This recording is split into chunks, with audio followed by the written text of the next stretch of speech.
First story. I cheated on my husband of 25 years, feeling bored and undervalued. And my husband divorced me without even understanding his mistakes and painted me as a bad person. Now I'm divorced, broke, my kids hate me, and my affair partner has abandoned me. I never thought I'd be in this position. 25 years of marriage, 2 grown kids, and a husband who's never cheated, hit me, or done anything you'd call bad. But here I am, sitting alone in my quiet house, feeling like my life has passed me by. For years, my world revolved around my family. I was the mom who packed lunches, baked cookies for every school event, and stayed up late selling costumes or helping with last-minute assignments. It wasn't glamorous, but I loved it. My kids were my purpose. And now they're gone. Our daughter Emma 23F got a job in another state right after college, and our son Jacob 21M is studying abroad. I don't begrudge them their independence, it's what we raised them for, but their absence hit me like a freight train. I wake up to silence, eat lunch alone, and most nights I fall asleep on the couch waiting for David 50M to remember I exist. David. God, I don't even know where to start with him. He's a good man, I'll give him that, but somewhere along the line we stopped being us. He works a lot. Always has. And while I know it's how he shows he cares, making sure the bills are paid, and we're comfortable, it doesn't fill the void. We barely talk about anything beyond the basics. What's for dinner? Or, did you pay the gas bill? We haven't been intimate in over a year. I tried bringing it up once a few months ago. I told him I felt like we were roommates instead of a couple. He said he was tired from work and that I was overthinking things. That was it. No follow-up. No real effort to fix it. I stopped trying after that. A few weeks later, I decided I needed a hobby, something to distract me from the monotony. I signed up for a painting class at the local community center. It felt silly at first. Most of the people were retirees or young women doing it for fun. But then I met Travis 30M. Travis was magnetic. He wasn't just young. He was vibrant, charming, and so easy to talk to. He was taking the class because he loved art. And unlike most people, he wasn't just there to kill time. He was serious about it. When I struggled with blending colors or getting proportions right, he'd come over and patiently walk me through it. It wasn't just the help, though. He noticed me. He complimented my work, asked me about my day, and genuinely seemed interested in what I had to say. I found myself looking forward to class in a way I hadn't looked forward to anything in years. The first time we grabbed coffee after class, I told myself it was innocent. It wasn't a date or anything.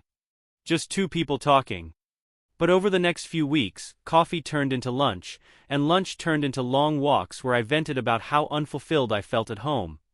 I told him things I hadn't even told David, how invisible I felt, how I missed feeling wanted, how I wasn't sure if I even loved my life anymore. Travis listened. He told me I deserved to be happy, that I was too beautiful and too interesting to be ignored. He made me feel alive again, like I was seen. One night after class, he kissed me in the parking lot. I didn't pull away. Now, before anyone jumps down my throat, I know what I did was wrong. I knew it then too.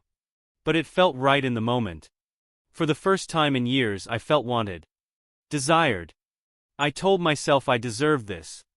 David had pushed me to this point by making me feel like I didn't matter. If he'd been more attentive, more loving, maybe I wouldn't have ended up in Travis's arms. That's how it started. A kiss. Then another. And soon we weren't just meeting after class anymore. We started sneaking around, spending afternoons in hotel rooms, or at his apartment when he wasn't working. I was careful, at least I thought I was. I paid cash for everything, kept our texts vague, and made sure I deleted every trace of him from my phone. I wasn't planning to leave David. Not yet, anyway. I just wanted to feel alive again. To feel like more than a forgotten wife in a too big house. Travis gave me that. But the thing about secrets is they never stay hidden forever. Looking back, I don't know how I thought I could keep it hidden. Maybe part of me believed David wouldn't notice that he was so wrapped up in work and his routines that I could carry on without him ever suspecting. For months, everything seemed fine, or as fine as it could be. Then one evening, David came home early. He walked in holding a small white envelope. I froze the second I saw his face red tight and a vein on his forehead that I hadn't seen pop out in years. He set the envelope down on the counter and asked me calm, but with this edge to his voice, what it was. I opened it and immediately felt my stomach drop. It was a receipt from a steakhouse I'd gone to with Travis. Over $200. I thought I'd been so careful paying cash for most things. But I'd slipped up and used the joint credit card. I fumbled for an explanation, trying to play it off as nothing serious, but David wasn't buying it. He told me he'd been looking at our account, piecing together the unusual spending. Then he dropped the other bomb. Linda from next door had mentioned seeing me with another man in my car. I panicked. I tried saying Travis was just a friend, someone I talked to because I'd been feeling lonely. But David didn't believe me, and why would he? He demanded to know if it was the guy from my painting class. I don't think I said anything. I couldn't even look him in the eye, but my silence said enough. David didn't yell or explode. He didn't even raise his voice. Instead, he just walked away. He grabbed his coat and left the house without another word. For the first time since this whole mess started, the weight of what I'd done hit me all at once. He didn't come home that night. When he finally returned the next morning, he wasn't interested in talking. He was there to gather some things and told me briefly, like he was talking to a stranger, that he'd be staying at a hotel while he figured out his next steps. I tried to get him to stay to talk to me, but he wasn't having it. I could see it in his face. Something in him had broken and there was no going back. Over the next few days I kept trying to reach out, but he ignored my calls. Then I got an email from him. It was short and cold. He'd spoken to a lawyer and said divorce papers would be coming soon. He mentioned I could use the joint account for now and that he'd keep the house. He told me not to contact him unless it was about the kids or something legal. I reread it a dozen times, hoping I'd misunderstood. But there was no mistaking the finality of it. I thought Travis would be my support through all this. But when I called him crying and telling him what had happened, his reaction was lukewarm at best. He listened for a bit, then told me this wasn't what he'd expected. He didn't say it outright, but I could tell he was uncomfortable with how messy things were getting. When I tried to talk about us, what our future might look like now that David and I were divorcing, he pulled back even more. He didn't want to deal with the complications, and he made that clear in his own way. I hung up the phone feeling more alone than ever. Travis stopped replying to my messages after that. He didn't call or text. When I saw him at painting class a week later, he avoided me and left halfway through. I couldn't take the humiliation of showing up there anymore, so I stopped going altogether. David, on the other hand, wasted no time.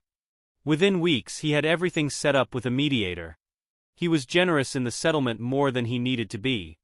He let me keep my car, gave me enough money to get a small apartment, and even agreed to split part of his retirement. But it wasn't kindness, it was a clear sign he was done. When the kids found out, they were furious. Emma called me, and I'll never forget how angry and hurt she sounded. She wanted to know how I could do something like this after everything Dad had done for me. I tried to explain, but nothing I said mattered to her. Jacob didn't even call. He sent me a short text, something like, "Why would you do this?" I knew he didn't want an answer. So now here I am, in this tiny apartment surrounded by the wreckage of my choices. The paintings I once loved only remind me of Travis, and everything I've lost. My kids won't speak to me, my ex-husband has moved on, and I have no one to blame but myself. David seems happier. Emma told me he's been picking up hobbies, cooking, cycling, even going to concerts with friends. She said he laughs more now than he has in years. I keep asking myself where it all went wrong. Maybe I should have tried harder to talk to David before it got to this point. Maybe he should have tried harder to forgive me. But honestly, I don't think either of us has it in us anymore. TLDR. I cheated on my husband because I felt neglected after our kids moved out. He found out, divorced me, and moved on. My affair partner ghosted me, my kids won't speak to me, and I'm left alone wondering if I can ever fix this. Comments. Commenter 1inch. Wow, OP, you torched your entire family for some flattery and hookups. Instead of talking to David, you cheated and now want pity. Grow up. David owes you nothing. If you want a chance with your kids, own your SHT, apologize without excuses, and get into therapy. Stop blaming others for your mess. Commenter 2 inches you felt unfulfilled, so you blew up a 25-year marriage and are surprised everyone hates you. Newsflash, you're not the victim here. David worked his arse off for you and the kids and you betrayed him. Fix yourself in therapy, but don't expect anyone to forgive you anytime soon. Second story entitled Half-Siblings bullied me all my life because I am dad's affair baby, and my last straw was when they made a joke about my mom's death and celebrated by throwing a party calling her trash. So, I cut ties with them. Now, dad gifted grandma's jewelry as an apology, saying I'm his daughter, and my half-siblings demand I give it back, claiming I'm not family, accusing me of stealing and harassing me. For context, I 24F am the product of an affair. My father was married when I was born, and his marriage fell apart because of it. My dad eventually divorced his now ex-wife, and his 3 kids, my half-siblings, 32F, 30M, 28M, have always resented me for it. I understand what happened between our parents was messy and destroyed their happy family. But I was just a baby and they've punished me for it my whole life.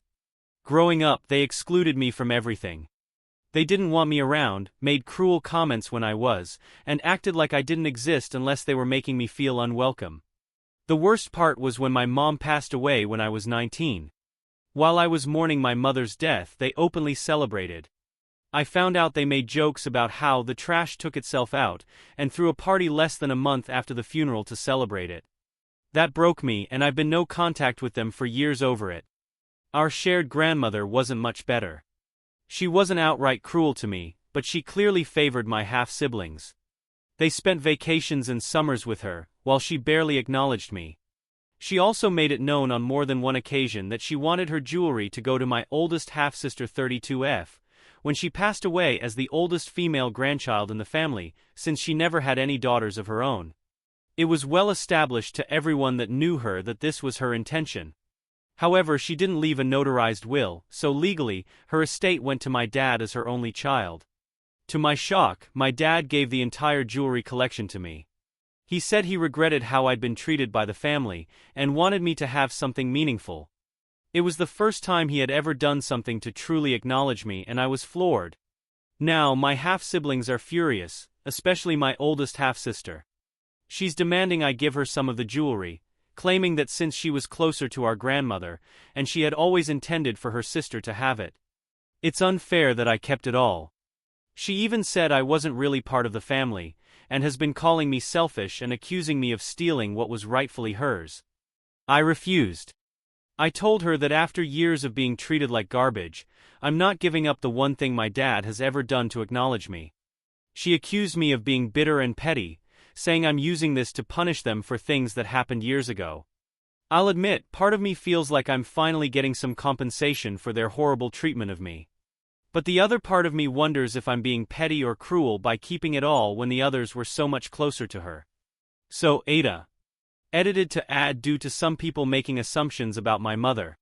She did not know my father was married originally. They married after my father's divorce because at the time my mother could not support the two of us by herself, and being an unmarried pregnant woman was a major cultural taboo for her. My father spent a majority of his time at home, when he actually bothered to come at all, trying to make it up to his children, me half-siblings, when it was his time with custody. As far as I am aware, my mother never treated them poorly. They tended to ignore her, and she did the same when they were around our house. Comments tasty_candy 3715. Your dad caused all this grief by cheating. It's sad all around. F your dad. Electronic_ladder 398. NTA, next time they ask, tell them. Maybe you weren't actually close to grandma enough for her to make a will. Maybe grandma secretly loved me and told dad to give me all the jewelry. Now stop bothering me. Then block them. The Supreme Emerald. Your dad is the arsehole in every sense. He had the affair. They are right in being angry about that, even if it isn't fair to blame you. They should be doing more to blame him. Second, your dad has clearly done nothing to protect you from the consequences of his actions. If his family didn't want you around, then he should never have put you into a position to be abused by them.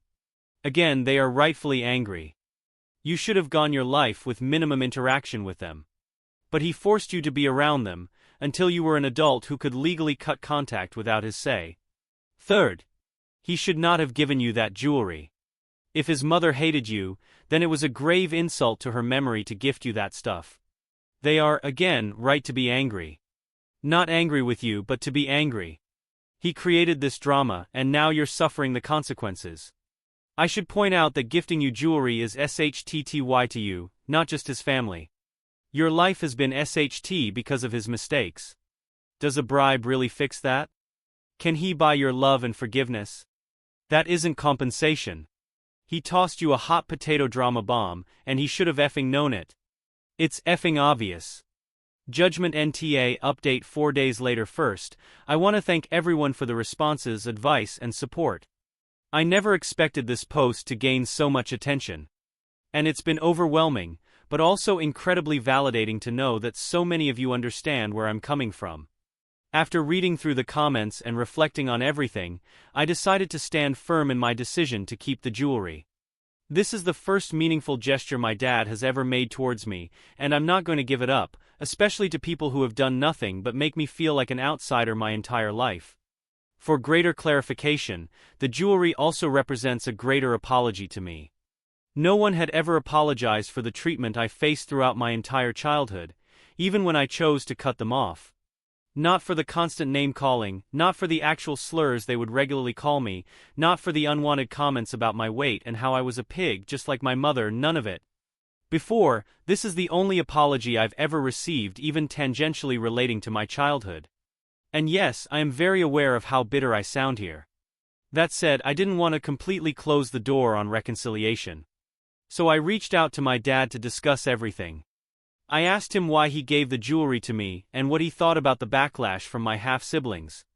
He admitted that he regrets how he handled things during my childhood and feels that he prioritizes other kids at my expense. Giving me the jewelry was his way of trying to make amends, even if it's late. I also told him about how my half-siblings were treating me now and the things they had said about my mom in the past. He was upset and said he would speak to them about their current behavior, though that wasn't my intention, and I doubt it will make much of a difference. As for my half-siblings, the situation has only escalated. My oldest half-sister 32F sent a long message accusing me of being vindictive and selfish, still claiming that I'm taking the jewelry out of spite, which I suppose is partially true. She tried to guilt-trip me again by bringing up how close she was to our grandmother and how much she wanted these specific pieces to remember her by. I didn't respond, but I've saved the messages in case things get worse. Unexpectedly, my middle half-brother 30M reached out privately. He admitted he was wrong for how he treated me in the past and apologized. He said he doesn't care about the jewelry and just wants to move forward. I told him I appreciated his apology, but I need time to process everything before I can even consider having a relationship with him. I'm still no contact with my oldest half-sister and youngest half-brother. At this point, I don't see that changing. To those wondering about the jewelry itself, I've decided to have some of the pieces appraised and restored. I plan to wear a few of them on special occasions and keep the rest stored safely. They hold sentimental value to me now, not because of my grandmother, but because they represent a step toward my dad finally seeing me as part of the family, even if it's imperfect and overdue. That said, after speaking with my middle half-brother, I've come to understand most of my half-sister's anger and attacks come from a place of grief. As such, I plan to give her my grandmother's favorite pair of earrings. She wore them constantly, and while I doubt my sister will have any gratitude towards me, I'm sure she'll appreciate the gesture nonetheless. Thanks again for all the support. This whole situation has been messy, but I feel more confident in my decision now. If anything else significant happens, I'll update again. AITA. The comments have made me realize that I've probably been giving my sister too much benefit of the doubt. While I do want to return the earrings to her, I think I'll offer to let her buy them back instead. Though for the people concerned that letting her take them may incite her to sue me for the rest, I'll see how soon I can speak to a lawyer for a consultation. Comments Trick Paper 19696. Your dad sucks. His method for apologizing to you was also openly antagonistic to his other children. He's either not a good person or not a smart person. Jane_Newell. Agreed. As nice as the gesture was, it disrespects the grandmother and effectively takes something away from his eldest daughter that she was probably expecting to get for a long time. So now she's just not lost her grandmother, but also the inheritance that was promised to her. It's nice that he wants to make amends. But wow, was this not a good way of doing it at best? I would have suggested splitting the jewelry and made sure the eldest got the most sentimental items. He took a messy situation and made it worse. Third story. I shaved my head to support my best friend battling cancer, and my husband is having a meltdown. I didn't take his permission. When my best friend Carla told me about her breast cancer diagnosis, it felt like the ground shifted beneath me. She'd always been the strongest, most vibrant person I knew. And hearing her talk about chemo side effects and hair loss left me feeling powerless. I wanted to do anything to show her she wasn't alone in this fight. Around that time, I found myself reflecting on my own relationship with appearance. My hair had always been the feature people commented on the most. My husband James especially. He couldn't seem to go a day without complimenting it, calling it beautiful, perfect, or saying how much he loved the way it framed my face. I used to find it flattering. But over time it started to feel like that was all he noticed about me. So, when I decided to shave my head, it felt like killing two birds with one stone. I could support Carla in a meaningful way and at the same time challenge this fixation on looks, both James's and, if I was honest, my own. I wanted to prove to him and myself that I was more than just my hair. When I mentioned the idea to Carla, she was shocked and insisted it wasn't necessary.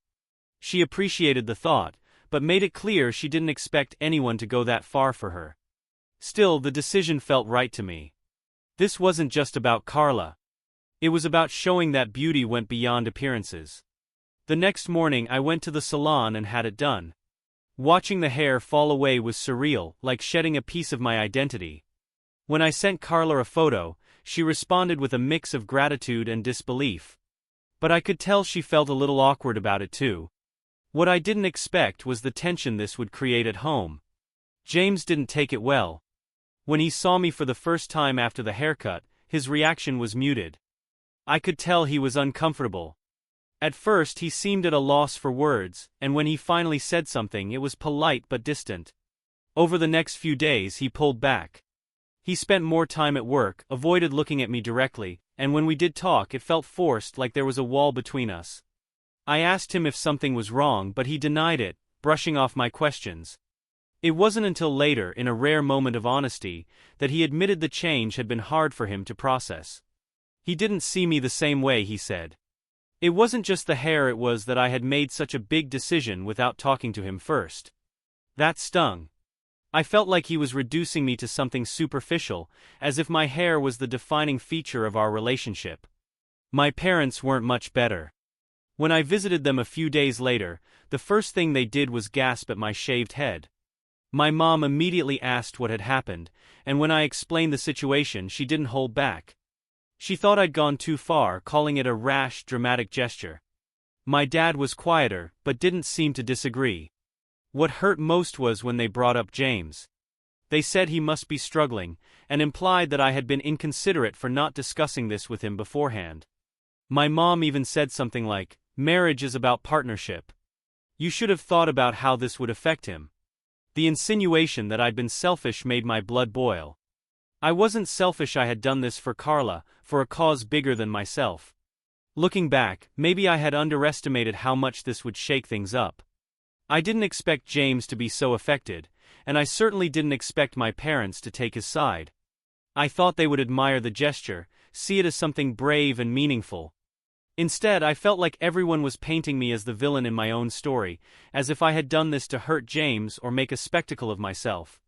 Now, with James withdrawing further and my parents criticizing me, I'm left wondering if I made a mistake. Was I wrong to act on my convictions without consulting anyone? Should James have been more supportive? Am I really selfish for thinking my hair is my decision and no one else's? Comments. Comment 1. Jesus Christ, OP. YTA. You're married. That means his feelings matter too. You went out of your way to ask Carla if it was okay, but completely skipped over James like his opinion didn't mean SHT. And now you're acting all surprised Pikachu because he feels like you don't care about him. What the hell did you expect? He's not pissed because you shaved your head. He's pissed because you didn't respect him enough to talk to him first. It's not about control, it's about basic effing communication. Stop playing the victim and own up to your selfishness. Comment 2 NTA. But I think this is more about communication than the haircut itself. What you did for your friend is amazing, but your husband might feel hurt because you didn't include him in the decision. Marriage is about partnership, and while it's your hair, big changes can affect your partner emotionally. Talk to him. It sounds like he's struggling to adjust. Not because he's shallow, but because he felt left out. Update. Wow, I wasn't prepared for the reaction my original post got. While I still think some comments were unnecessarily harsh, seriously, did some of you wake up and choose violence? I can admit that the overwhelming consensus wasn't wrong. I spent the last few days reflecting on what happened and honestly on myself. When I decided to shave my head, I thought I was doing something bold, selfless, and empowering. But the truth is, I wasn't completely honest about my motivations. Yes, I wanted to support Carla, but I also wanted to prove a point to James without really giving him a say. And that wasn't fair. The turning point came during a long conversation with James. After a few days of icy silence, he sat me down and admitted he'd been struggling.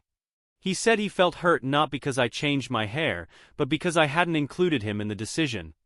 He told me how much he loved my hair, not because he's shallow, but because it reminded him of the first time we met, the early days of our relationship, and how much he cherishes me. Hearing that broke my heart. I had been so focused on proving that I was more than my looks, that I completely dismissed the emotional weight my appearance carried for him. For James, it wasn't about control or possessiveness. It was about feeling like I'd left him out of something significant, as if his thoughts didn't matter. I finally apologized. For not consulting him, for acting impulsively, and for brushing off his feelings as shallow. I told him how much his compliments meant to me, even if I didn't always show it, and how I'd taken for granted the way he expresses his love. To my surprise, James also apologized. He admitted that his reaction was rooted in his discomfort with change and his own insecurities.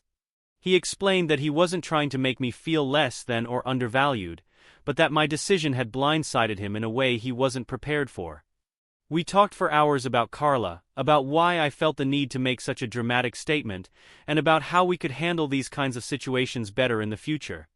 By the end, it felt like a weight had been lifted. As for my parents, I've decided to let their opinions roll off my back. I explained my reasons to them, and while they still think I was rash, they also agreed that this is between me and James. My mom even admitted she might have been projecting her own biases about marriage onto our situation. And Carla? She's been nothing but gracious. She's told me a dozen times that she loves and appreciates the gesture, but also made it clear she didn't expect it. Her strength through all of this has been inspiring, and I've realized that supporting her isn't about making grand gestures. It's about showing up in the ways she truly needs. Ultimately, this experience taught me some hard but necessary lessons. Communication matters. Marriage is about partnership, and even when we make decisions about our own bodies, it's important to involve the people we love, not to seek their permission, but to consider their feelings. James and I are in a much better place now. He's been supportive of my new look, and I can tell he's trying to adjust. He even kissed my head the other night, and told me he's proud of me, not just for supporting Carla, but for being willing to work through this together. And as for me, I'm learning to let go of my need to prove things and focus on what truly matters. Love, understanding, and growth. Thank you for watching the video. If you are interested in listening to these kinds of stories, we've got more in store for you. Simply subscribe to our channel, hit the like button, and share it with your friends.